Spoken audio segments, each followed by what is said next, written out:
What's going on, everybody? Joe Mrozek here, and today I'm going to show you how to make the Dew Garita, or at least what I think is the Dew Garita. So the first thing we're going to do to make the Dew Garita is get out your Flamin' Hot Nacho Doritos. You can also get the Flaming Hot Lime ones, but these are just the ones I picked. You're going to need a Ziploc bag for this. You get your Ziploc bag and get some Doritos in there.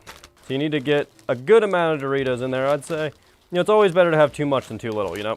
Should be just about enough Doritos, about that much, you know, maybe a little more, maybe a little less. And then you get your big bottle of tequila, preferably the cheapest possible brand you could find. This whole bottle, I believe, was 12 bucks.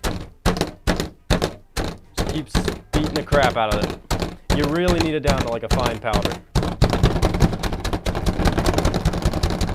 Okay, so now if you look closely, that should be a fine enough powder, and you're gonna wanna dump it on there. You're gonna wanna make sure it's nice and evenly coated on there. So I got a little bit of water in here. We're just gonna pour it onto the second plate. You are gonna need 2 plates for this. You need a solo cup. Margarita glasses, for little bitches. You're gonna dip it into water.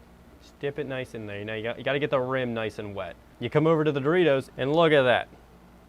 Perfect. And so after you do that, it's when you get the Mountain Dew. And you fill it up just about however much you want. And then finally, you're gonna need your tequila. And you just dump it in there, literally as much as you want.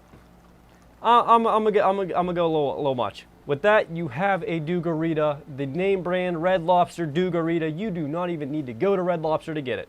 You just need to come here and... Wow, that is the worst fucking thing, Jesus.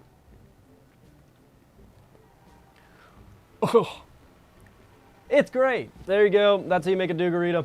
If you like this video, make sure you like, subscribe, do all that fun stuff. So with that, I will see you later. Thanks for watching.